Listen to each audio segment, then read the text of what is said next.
Iya, ini bagus bagus sih tuh. kita Iya, ini Koko udah mobilnya tahu belum strategi yang baru? bagus sih Iya. bantu ya bisa bangun ini ya.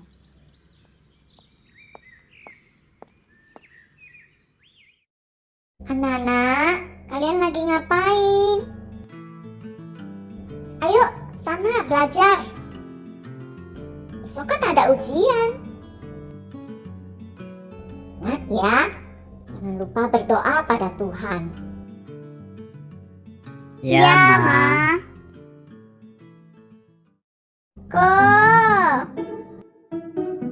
Aku malas belajar. Capek. Yuk, main games. Besok mah gampang. Kalau nggak bisa kan bisa nyontek aja. Teman-teman juga gitu. Iya iya. Guru-guru juga nggak tahu kalau Nana nyontek. Lagian ujiannya online. Yuklah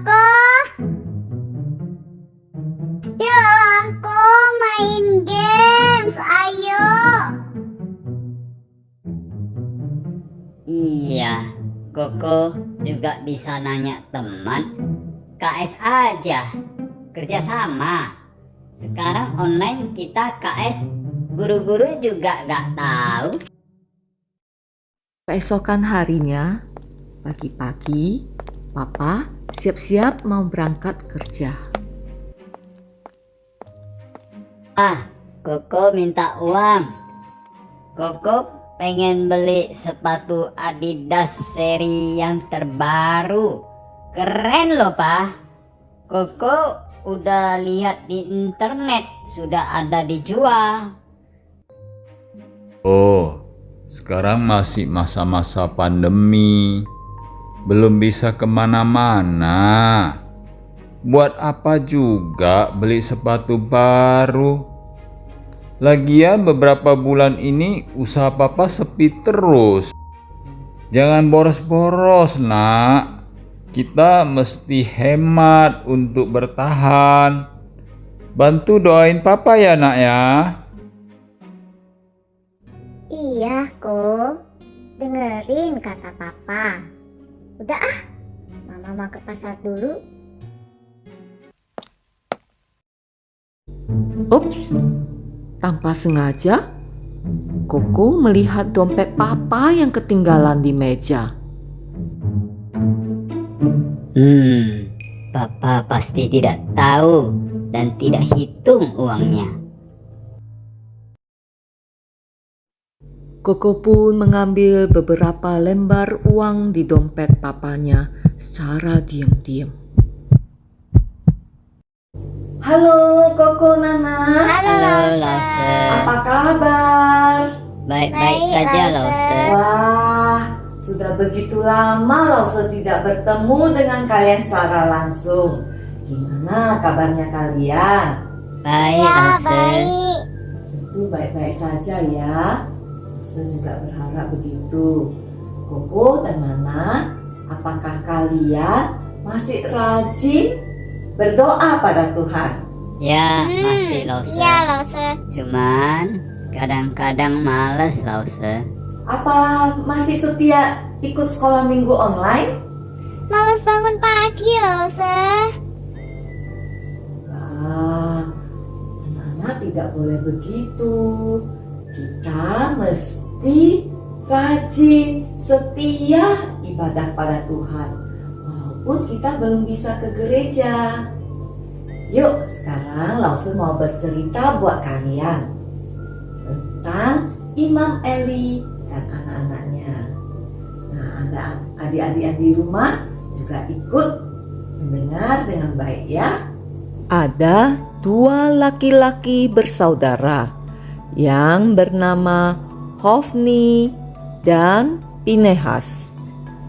Mereka adalah anak-anak Imam Eli.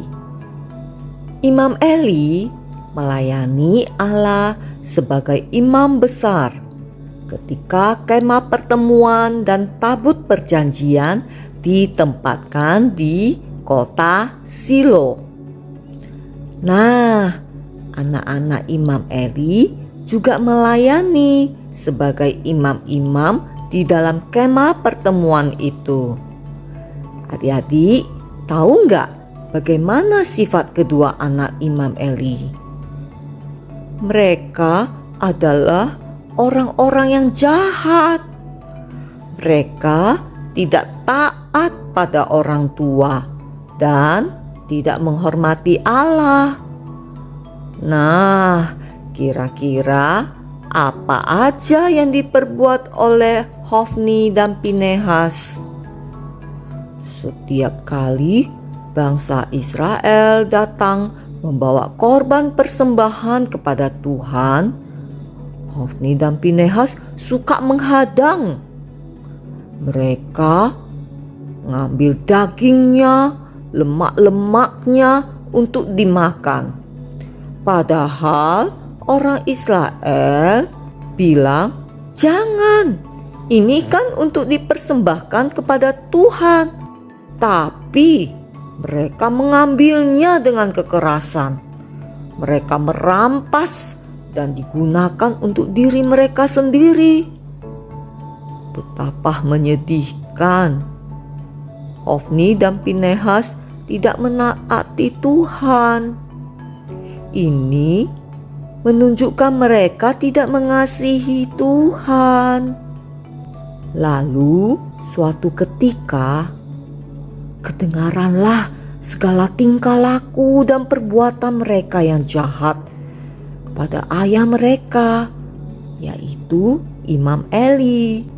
Imam Eli sudah tua dan tentu hatinya sangat sedih jika memikirkan kedua anaknya ini yang penuh dosa. Lalu ia memanggil mereka dan berkata kepada mereka, "Ayah telah mendengar bahwa kalian melakukan hal-hal yang buruk. Siapa yang dapat menolong kalian jika kalian selalu berbuat dosa terhadap Allah?" Hofni dan Pinehas tidak memperhatikan peringatan ayahnya. Mereka tidak mendengarkannya dan tidak menaati ayahnya. Mereka terus berbuat sesuka hati mereka. Nah, adik-adik, menurut kalian, apa yang kemudian dilakukan oleh Imam Eli? Imam Eli tidak melakukan apa-apa. Allah tidak senang karena Imam Eli tidak melakukan apa-apa, adik-adik. Jadi, suatu hari Allah mengutus seorang nabi kepada Imam Eli. Nabi itu mengingatkan Imam Eli bahwa Allah sendiri telah memilih keluarga Eli untuk menjadi imam-imam dan memberi mereka bagian yang baik dari semua persembahan yang dibawa oleh umat. Kemudian Allah terus berbicara melalui nabi itu. "Mengapa engkau menghormati anak-anakmu lebih daripadaku? Sambil menggemukkan dirimu dengan bagian yang terbaik dari setiap korban sajian umatku Israel." Nah, Imam Eli tahu bahwa semua yang dikatakan oleh nabi itu benar. Dia tidak membuat anak-anaknya mengingat hukum-hukum Allah. Ia tidak menghukum mereka untuk ketidaktaatan mereka. Nabi itu memberitahu Imam Eli bahwa keluarganya tidak ada lagi menjadi imam besar. Hofni dan Pinehas akan mati pada hari yang sama, dan tidak ada orang dalam keluarga Eli yang akan berumur panjang. Eli pasti tidak senang ketika mendengar apa yang harus dikatakan oleh Nabi Allah itu. Tetapi ia tahu bahwa ia layak dihukum dan anak-anaknya juga layak dihukum. Coba lihat adik-adik, apa akibat dari perbuatan mereka yang jahat itu?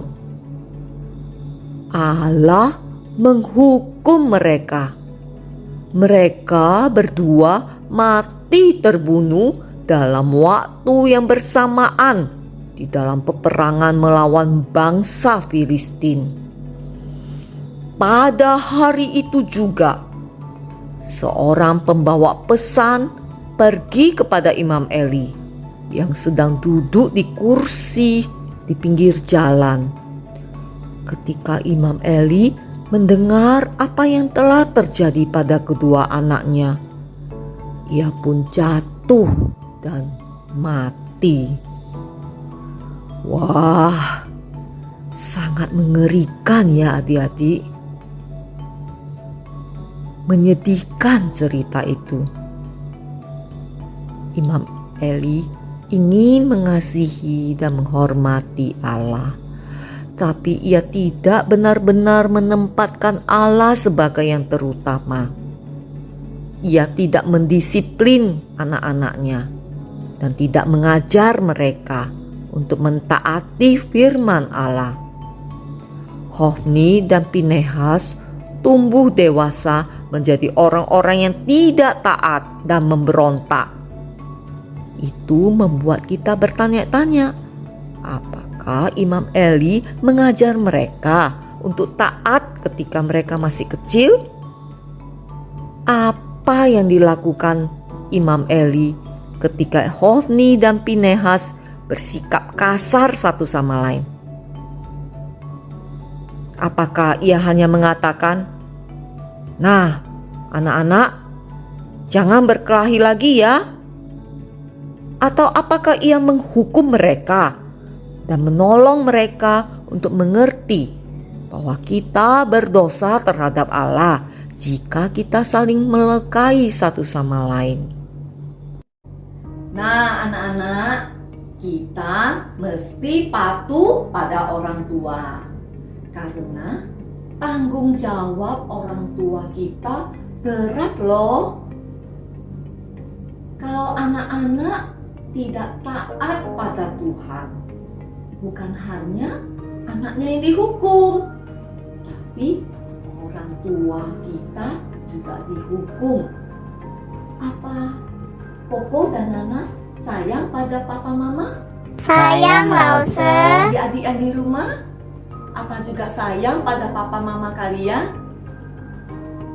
Ya, tentu kita semua sayang ya pada orang tua kita. Nah, kalau kalian sayang pada papa mama kalian, kalian mesti taat pada Tuhan. Ya, karena dengan taat kita mengasihi Tuhan, kita juga pasti mengasihi papa mama kita. Ya. Nah, seperti cerita Lause tadi tentang anak-anak Imam Eli yang jahat dan tidak taat pada Tuhan. Maaf Lause, Nana udah berdosa pada Tuhan. Kemarin ujian, Nana nggak belajar dengan baik dan Nana nyontek Lause saat ujian. Koko juga Lause, Koko sudah mencuri uang papa karena ingin sepatu baru. Ya, Nana dan Koko, kalian sudah tahu kesalahan kalian. Dosa-dosa yang sudah diperbuat, kalian mesti minta ampun pada Tuhan dan juga mengakuinya pada papa mama kalian. Ya, ingat, kalian tidak akan mengulanginya lagi. Nana dan Koko mesti ingat dan patuh pada firman Tuhan dan juga pada orang tua ya. Ya Lause, Nana sayang pada papa mama. Nana Nana nggak mau papa mama dihukum Tuhan. Ya Lause, Koko juga mau jadi anak yang baik dan patuh sama orang tua. Nah, adik-adik, Tuhan memakai orang tua, papa dan mama kita untuk menasehati kita supaya menjadi anak yang taat dan mengasihi dan menghormati Tuhan. Nah, oleh karena itu, apa yang bisa kita lakukan ketika papa dan mama menasehati kita? Saya kasih 3 ya, kalian harus ingat. Yang pertama, dengarkan nasihat papa dan mama dengan baik. Meskipun mungkin kalian bosan setiap hari kita dinasehati, karena itu demi kebaikan kalian ya. Jangan bosan-bosan dengar nasihat papa dan mama. Terus yang kedua, kita harus berani mengaku salah dan meminta maaf kepada papa dan mama jikalau kalian melanggar nasihat papa mama. Ya. Terus yang ketiga, terima disiplin yang dilakukan oleh papa mama kita. Nah, jika kalian salah, mungkin papa mama bisa memberikan hukuman buat kalian. Nah, itu semua demi kebaikan kalian ataupun mendisiplinkan kalian supaya tidak berbuat kesalahan lagi. Jadi ingat ya, cerita Lause hari ini dan nasihat-nasihat yang sudah Tuhan berikan buat kita melalui papa dan mama. Oke?